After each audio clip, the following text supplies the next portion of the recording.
ستونوں والا ایک خوابوں کا شہر جسے آج سے 3000 سال قبل ایک دیو ہیکل قوم نے تعمیر کیا تھا۔ ایک ایسا شہر جہاں ایک مصنوعی جنت بھی بنائی گئی۔ یہ وہی گمشدہ شہر ہے جسے سینکڑوں سال سے خزانے کی لالچ میں لوگ تلاش کرتے آ رہے ہیں۔ جب ایک شخص عرب کے صحرا میں بھٹکتے ہوئے اس شہر میں چلا گیا، پھر اس نے کیا دیکھا تھا؟ آج ہم اس پر اسرار شہر اور اس کی مکمل تاریخ کو اس ویڈیو میں پیش کریں گے۔ قوم عاد اپنے دور کے سب سے طاقتور ترین قوم تھے۔ یہ لوگ دوسروں کے مقابلے زیادہ قد آور اور توانا تھے۔ مال و دولت بھی ان کے پاس بے شمار تھی۔ اپنے اونچے قد اور شان و شوکت کی وجہ سے انہیں بلند مقامات پر بسنے اور بلند و بالا عمارتیں بنانے کا بڑا شوق تھا۔ تاریخ میں عاد کے نام سے دو قومیں گزری ہیں، ایک کو عاد اولیٰ اور دوسرے کو عاد ارم کہتے ہیں۔ عاد اولیٰ سام بن نوح کی اولاد تھے اور یہ عرب کے جنوبی علاقے میں آباد تھے۔ عاد اولیٰ کی طرف اللہ نے حضرت ہود علیہ السلام کو مبعوث کیا تھا، لیکن قوم عاد کی بدعمالیوں کے سبب انہیں تباہ کر دیا گیا۔ ان کے تباہ ہونے کے بعد حضرت ہود بچے ہوئے لوگوں کو لے کر حضر موت کی طرف ہجرت کر گئے۔ ان کی رہائش احقاف کے علاقے میں تھی۔ یہاں اس قوم نے خوب ترقی کی اور اللہ نے انہیں بے شمار نعمتوں سے نوازا۔ انہیں عاد ارم کہا جاتا تھا اور یہ جس علاقے میں آباد تھے اسے شہر ارم کا نام دیا گیا۔ اس شہر کو ذات العماد بھی کہا جاتا ہے، جس کے معنی ستونوں والا شہر ہے۔ یہ شہر طوفان نوح کے کافی بعد بسا اور کافی ترقی یافتہ تھا۔ عاد ارم کے لوگ کم از کم 12 گز لمبے ہوا کرتے تھے۔ طاقت کا یہ حال تھا کہ بڑے سے بڑا پتھر جس کو کئی آدمی مل کر بھی نہ اٹھا سکے، ان کو ایک آدمی ایک ہاتھ سے اٹھا کر پھینک دیتا تھا۔ ان کے شہر کے 4 دیواروں کے اندر بڑے بڑے محل اور اونچے اونچے ستون تھے۔ اللہ نے اس خوبصورت شہر کا ذکر قرآن مجید میں کچھ یوں کیا ہے: کیا تمہیں معلوم ہے کہ تیرے رب نے قوم عاد سے کیا معاملہ کیا، یعنی ارم شہر والوں سے، جو بڑے بڑے ستونوں والے عمارتوں میں مسکن بناتے تھے، اور وہ لوگ جن کے زور قوت کے برابر کوئی قوم ان کے ملکوں میں پیدا ہی نہیں کی گئی تھی۔ مورخین نے لکھا کہ عاد ارم عمان، یمن اور عدن کے علاقے میں آباد تھے۔ ان میں 2 بادشاہ طاقتور ترین بادشاہ بنے۔ ایک کا نام شدید اور دوسرے کا نام شداد تھا۔ یہ دونوں آپس میں بھائی تھے۔ شدید کے موت کے بعد اس کا بھائی شداد تخت نشین ہوا۔ اس نے اپنے حکومت کو مزید وسیع کیا اور بے شمار لشکر و خزانے جمع کر لیے۔ اس نے اپنی سلطنت کی رونق و کمال کو عروج تک پہنچا دیا۔ شداد کتابیں پڑھنے کا بڑا شوقین تھا۔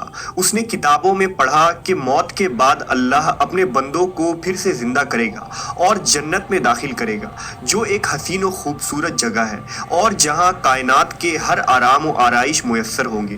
جب اس نے جنت کے باغوں اور نہروں کے متعلق پڑھا تو اس کے ذہن میں یہ خیال آیا کہ کیوں نہ میں بھی ایک ایسی ہی جنت دنیا میں تعمیر کروں کہ جو اس جنت کے مشابہ ہوگی، اور وہاں لوگوں کو آباد کروں گا۔ لہٰذا اس نے اپنے وزیروں اور امراء کو جمع کیا اور حکم دیا کہ ایک ایسی جگہ تلاش کی جائے کہ جہاں بہت زیادہ درخت ہو، وہاں صاف کھلی فضا ہو اور ایک وسیع میدان ہو کہ جہاں میں اپنی جنت بنا سکوں۔ اس کے لوگ ایسی جگہ کی تلاش میں نکل پڑے۔ کافی ڈھونڈنے کے بعد انہیں ملک عدن کی زمین پر ایک مقام ملی جو شداد کے خواہش کے مطابق تھی۔ لہٰذا انہوں نے آ کر شداد کو اس جگہ کی خبر دی۔ شداد نے اپنے مزدوروں کو وہاں روانہ کیا۔ اس نے اس علاقے کا نام باغ ارم رکھا۔ شداد کے حکم سے اس باغ میں سونے چاندی کے مکانات بنائے گئے، بڑے بڑے محلات تعمیر کیے گئے جن میں یاقوت و زمرد کے ستون بنے تھے۔ اس میں قسم قسم کے نہریں اور درخت لگائے گئے۔ اس باغ میں دنیا بھر کے آرام و آشائش اور عیاشیوں کی چیزیں منگوائی گئیں۔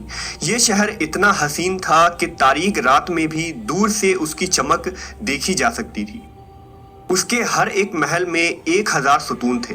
شہر کے درمیان ایک نہر بنائی گئی تھی اور ہر محل میں اس نہر سے چھوٹی چھوٹی نہریں لے جائی گئی۔ کچھ نہریں شراب کی تو کچھ شہد اور کچھ دودھ کی تھی۔ ان نہروں کے کنارے پر ایسے مصنوعی درخت بنائے گئے جن کے جڑیں، شاخیں اور پتے سونے کے تھے۔ شہر کے راستے اور دیواروں کو مشک، زعفران، عنبر اور گلاب سے معطر کر دیے گئے۔ جب اس جنت کی تعمیر مکمل ہو گئی تو اس نے اپنے امراء اور وزراء کو حکم دیا کہ میری اس بنائی ہوئی جنت کی طرف چلنے کی تیاری کرو۔ اب شداد بڑے جاہو جلال اور متکبرانہ و فاتحانہ انداز میں بڑی شان و شوکت سے سپاہیوں کی جھرمٹ میں روانہ ہوا۔ جب وہ اس جنت سے صرف 1 کوس کے فاصلے پر پہنچا تو اللہ نے اس پر عذاب بھیجا۔ آسمان سے ایک ایسی چیخ سنائی دی کہ شداد زمین پر گر پڑا اور اس نے اپنی ہی بنائی ہوئی جنت کی ایک جھلک بھی نہ دیکھ سکا۔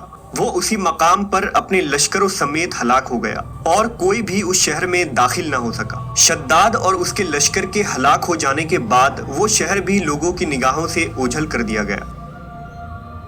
لیکن عدن کے گرد و نواح کے لوگوں کا یہ کہنا تھا کہ کبھی کبھی رات کے وقت اس علاقے کے ارد گرد اس کی کچھ روشنی اور جھلک نظر آ جاتی ہے۔ یہ روشنی اسی شہر کے دیواروں کی ہے۔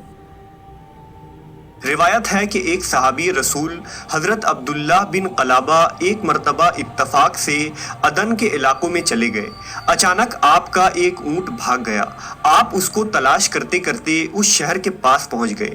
جب اس کی میناروں اور اس کی دیواروں پر نظر پڑی تو آپ بے ہوش ہو کر گر پڑے۔ جب ہوش آیا تو سوچنے لگے کہ اس شہر کی صورتحال تو ویسی ہی نظر آتی ہے جیسے حضرت محمد صلی اللہ علیہ وسلم نے ہم سے شداد کی جنت کے بارے میں بیان فرمائی تھی۔ اسی کیفیت میں اٹھ کر وہ شہر کے اندر داخل ہو گئے۔ اس شہر کے اندر نہریں اور درختیں تھیں اور ایسے ایسے آرام و آرائش کی چیزیں موجود تھیں جو انہوں نے کبھی نہیں دیکھی تھی، لیکن وہاں کوئی انسان بھی نہیں تھا۔ آپ نے وہاں پڑے کچھ سونے چاندی اور جواہرات اٹھا لیے اور واپس چل دیے۔ وہاں سے وہ سیدھے اس وقت کے دارالخلافہ دمشق پہنچے اور اپنا سارا معاملہ حضرت امیر معاویہ کو بتایا اور اس شہر کی ساری نشانیاں بتا دیں۔ حضرت امیر معاویہ یہ سارا واقعہ سن کر نہایت حیران ہوئے اور اہل علم حضرات سے اس بارے میں معلومات حاصل کی گئی کہ کیا واقعی دنیا میں ایسا شہر بھی کبھی بنایا گیا تھا۔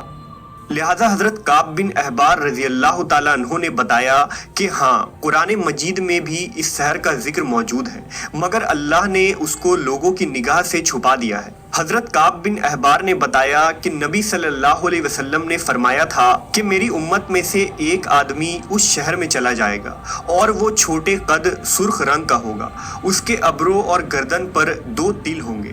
وہ اپنے اونٹ کو ڈھونڈتا ہوا اس شہر میں پہنچے گا اور وہاں کے عجائبات دیکھے گا۔ جب حضرت معاویہ نے یہ تمام نشانیاں حضرت عبداللہ بن قلابہ میں دیکھی تو فرمایا کہ واللہ آپ وہی شخص ہیں۔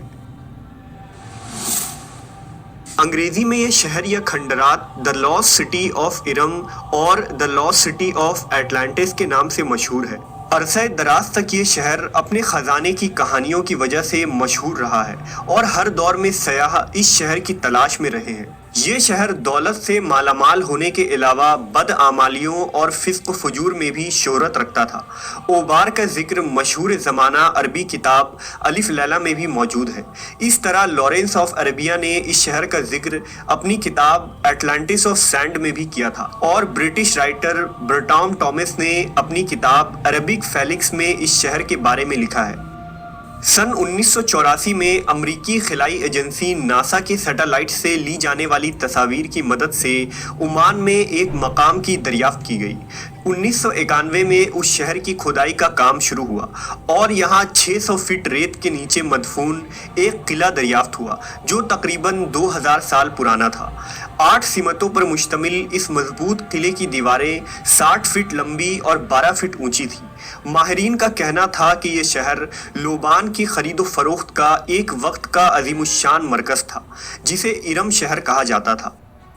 آج یہ علاقہ تا قیامت لوگوں کے لیے عبرت کی نشان بن گئی ہے۔ بہرحال یہ تمام کھنڈرات، بوسیدہ ستون اور محلات چیخ چیخ کر ہمیں آج یہ کہہ رہے ہیں کہ ہر چیز فانی ہے اور ہمیشہ باقی رہنے والی ذات تو صرف اللہ تبارک و تعالیٰ کی ہے۔